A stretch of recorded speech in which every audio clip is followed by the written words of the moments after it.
Let's have a look. Ace of Cups. So I said that the world was the major completion. So the Ace of Cups, it's a new beginning. Aces are always the potentials for new beginnings, excuse me. Why do I say potentials? It's because even if you have a map with 100 spots marked X and every single one of them holds a treasure, you still have to go look for that spot. You still have to dig for it and you still have to bring up the treasure, right? The same with this. I always say these are like doorways that get presented to us. First, we have to spot that it's a doorway and then we have to walk through the doorway. And the Ace of Cups is about a new emotional cycle. And that's usually how it goes. I kind of get the sense that when we're beginning something new, and especially a major life phase that we're beginning, first off, it has to feel good, right? It has to feel like something new. We have new emotions about it. We get that hope. We have that emotional growth. That's what the Ace of Cups is. Emotional growth, spiritual growth, healing energy, second chances in love. Now, love, I said love, that does not mean romance. Even though this can be a romantic reading for some of you. Apply the energies as you will, as they resonate with your life. But this is about something that makes you happy. And that's the whole point of the aces. They hold the potential of the rest of the cycle. So when we start off with the Ace of Swords, we have our truth and we see where it can take us. The Ace of Wands, we have the inspiration of something that we want to create. The Ace of Pentacles, the seed that we want to plant to grow something, right? The Ace of Cups is the same. This is where our cup holds the potential, all that love, all that whatever. And it's going to take us to the Ten of Cups. But there it is. The Ten of Cups, which is our happily ever after. So hopeful, very hopeful energy we kind of come into this week with. Now, the potential might be there. But we have the Knight of Pentacles here. So either this is to do with an earth sign, which is Taurus, Virgo, Capricorn, or someone who has that kind of energy. Remember I say that the signs don't own the cards, they lend their characteristics. We have earth energy and we also have air. So we have, another Gemini, Libra, or Aquarius coming in. But with the Knight of Pentacles, this is what the focus is on. This is what everything revolves around. And it might be that, I kind of get the sense that there's some prospect that you see that could make you happy. But you want to take it slowly and very un-Gemini-like. Or, whether it's I don't know, maybe it's not your choice, right? I kind of think it is with the Two of Swords coming up there. But the Knight of Pentacles goes very slowly. We have the slowest moving knight and we have the fastest moving knight in both in your spread. And the Knight of Pentacles goes slowly because he doesn't want to make a wrong move. Sometimes he needs, sometimes he wants a perfect plan. I'm not going to do this until this is perfect. But sometimes there isn't a perfect time. The perfect time is now, whether you have a great plan or not. It's about just going for it. And I kind of feel, the knights have they have bad reputations. And I don't understand why, because they are knights. They do not have the experience of the kings and queens. They are out there on missions and they do what they're meant to do. And the Knight of Pentacles, he is reliable. He will get the job done. But he's very careful. And I often feel it's because he doesn't have the experience of the king and queen of Pentacles, that he hasn't seen that kind of success. So all he knows is the work that he's ready to put in to progress this mission or to get what he wants done, right? So, that's the only Pentacles that came up right here. It's almost like you're trying to be very responsible, very reliable, take it one step at a time and to do this. There's this whole kind of sense coming in of, like I said, trying to be practical. That's what's coming in. Now, this seems to stem from this energy. We have the Queen of Swords coming up as a past energy. And like I said, that's air energy, your energy, right? It's general though. Be aware, energies can go both ways, especially if there's someone central to your story. This is to help you, the viewer who's viewing this, gain a deeper understanding for your highest good, right? And so with the Queen of Swords coming up here, she has gone through she's gone through every difficult situation that you can think of. She's been through it. She's sometimes called the heartbreak queen, the divorce queen, the widow queen, because she's gone through so much pain. But she's turned all of that experience into knowledge.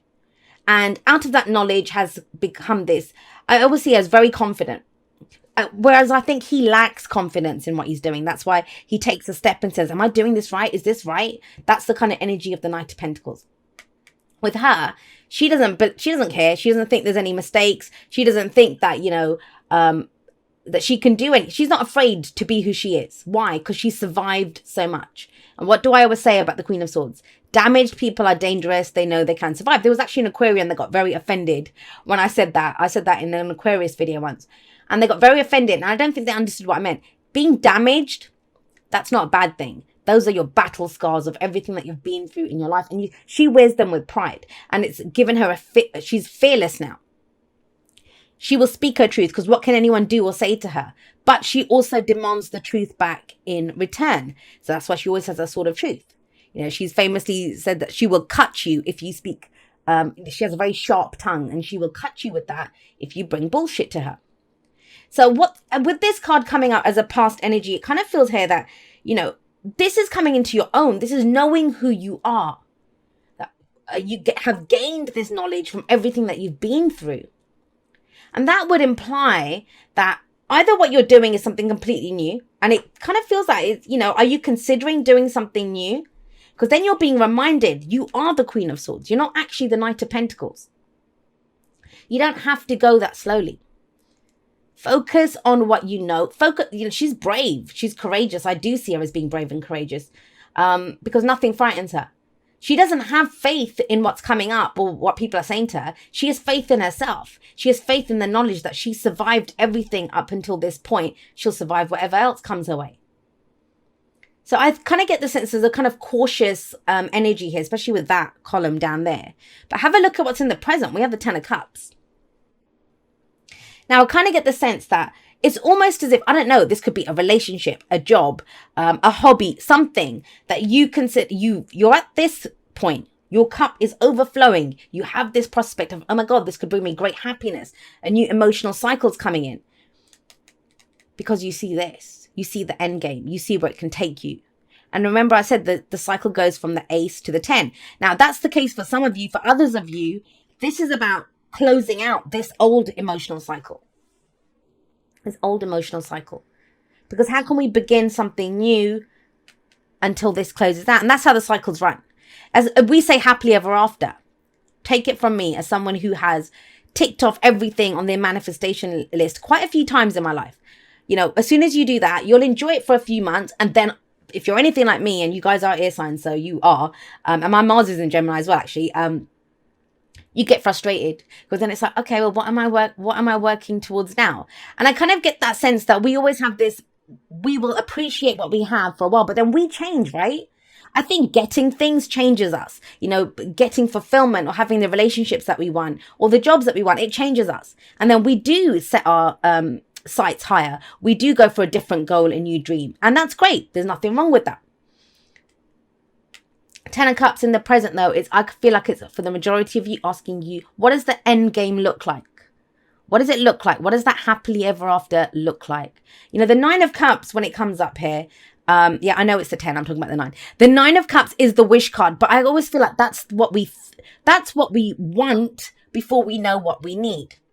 And the 9 of Cups guy is on his own. You know, he's getting whatever he wants on his own. He has all those cups, but he sat there by himself. Whereas in the 10 of Cups, you're sharing it with other people. That's why this is sometimes seen as the family. And family isn't just blood. It's groups of people, reunions, getting together. But I love this. It's almost as if through your vision, through what you're thinking, you know, swords are our thoughts, our beliefs, our ideas, and how we communicate them. You see this. You see the full cycle. You know how this can go. You know that there could be a new beginning for you here, for emotional fulfillment, and you see the end game. So focus on this. That's what the present's asking you to do. Focus on this. Close out the old cycles. If you're going for something new, you don't need the old stuff, right? But when you have this clear in your mind, what it's kind of asking you to do, and I think what's kind of delaying this for you, and, you know, I'm sure a lot of you feel like it is delayed, is the Two of Swords, which is there is a decision that needs to be made. There's a decision that needs to be made. I'm actually going to pull a clarifier for that, because the point of the Two of Swords is she's got two swords up, right? And look, she's crossing her chest with like, I don't want to get hurt. I don't want to get, this is a sense of vulnerability that comes in. So this is protection. So you're trying to keep the status quo, but I think you know it. To go for this new thing, you have a vision for something that makes you happy. One of these swords must be put down. Two truths cannot live together here. It's one truth. What is your truth? And you know what your truth is. The Queen of Swords in the past tells me that. This is not so much about you. I think you have a clear vision of what it is that you want. Either you're dealing with someone who's not going at the same pace as you want, Gemini, or you're waiting on this decision. And it's this, there's a sense here that somebody wants a perfect time. It's not perfect yet, or we need to do this first. And it's like, really? Like, you know, seriously, let's just do it. Let's just act on it. Let me see. Oh, okay. Yeah, King of Cups. So, love it. With the King of Cups coming up with the Two of Swords, what this says is, I love the King of Cups. And I don't know who else got this. Somebody else got the King of Cups. But he's a king, right? So he has mastery over a suit. What does that mean? It means he has that emotional intelligence. He understands his emotions. But he's not ruled by them. He's not like the Knight of Cups, who whatever he does it following his emotions. He's not the Queen of Cups, who has a depth of emotion. She swims in those deep waters. The King of Cups, he understands emotions, but they don't rule him. They don't rule him. He's the king. He's the ruler, right? So he understands his emotions, and he doesn't always say how he feels. And that's why we sometimes say about the King of Cups, like, he can be in love and he won't show it until he's ready to. He's very discerning. He understands his emotions. But there's great depth here of emotions. And still waters run very deep with this guy. So, I mean, do not be surprised, Gemini, if this is a week where you kind of, we have a lot of swords coming up. But it's almost like you're losing yourself in this emotional sense. And I don't mean that in a bad way. I think it's nice to be lost that way. There's an oracle deck called Les Vampires. And there's a card in that, I think it's called Ecstasy. And it's that the bliss of losing yourself, of becoming enraptured in something else. You know, it's nice, but we must trust what we are being enraptured by. And it kind of feels like that's the thing here. You don't know whether you can trust this yet. That's maybe why you're trying to take it slowly, trying to get a plan. But what's your advice? The advice is the Knight of Swords. So the Knight of Swords is the fastest knight, right? Not the Knight of Pentacles. And what does he do? Well, he fights for his beliefs. Swords, thoughts, beliefs, ideas, and how we communicate them. And what's the Knight of Swords? He will go and fight for what he believes in. This is expression. This is communication. This is not going to cut it, this Two of Swords. Now, if somebody might be trying to argue with you, it could be that. You know, whether this is a partnership, romantic, business, families, with the Ten of Cups coming up. There's two different paces here. The advice is to speak it, say it, go for it. And with the Knight of Swords sat underneath the Queen of Swords, it's almost like the Knight of Swords has the backing of all this experience, of all this authenticity, of all this truth. This doesn't cut it. And behind all of this, the reason that the person's trying to keep the status quo is because there is such deep emotion. The King of Cups is the ideal lover as well, for those of you that this is a romantic reading for. So it might be that it can be that sense of that someone's too good to be true almost. That's coming in. But the Knight of Swords, it's about expression. Express what it is that you want to communicate. Trust that you have the knowledge, and trust that it's okay for you to be you, right? Because there's something amazing coming in here. Have a look at this. It's very much the marriage of emotions. We have 3 cups, we have 3 swords. So it's very much the marriage of head and heart. What happens here? And yeah, there's this kind of cautious energy coming in the middle here with the Knight of Pentacles. But there's not going to be a perfect time for this. There's not going to be a perfect time. You cannot maintain the status quo. One truth, your truth, must be picked and must be communicated. Let's see what the oracle cards say. Thank you so much to everyone that's been there with me, whether this is the first video that you're ever watching of mine, or whether you've been there with me from before YouTube was even a thing in the Aquarian Insight world, because I've had my website for quite a few years now. Some of you followed me on there when that was all that I was doing.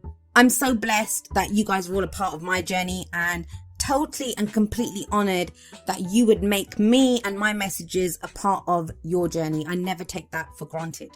So I love you guys very much. I will see you next time, but that's all for now. Goodbye.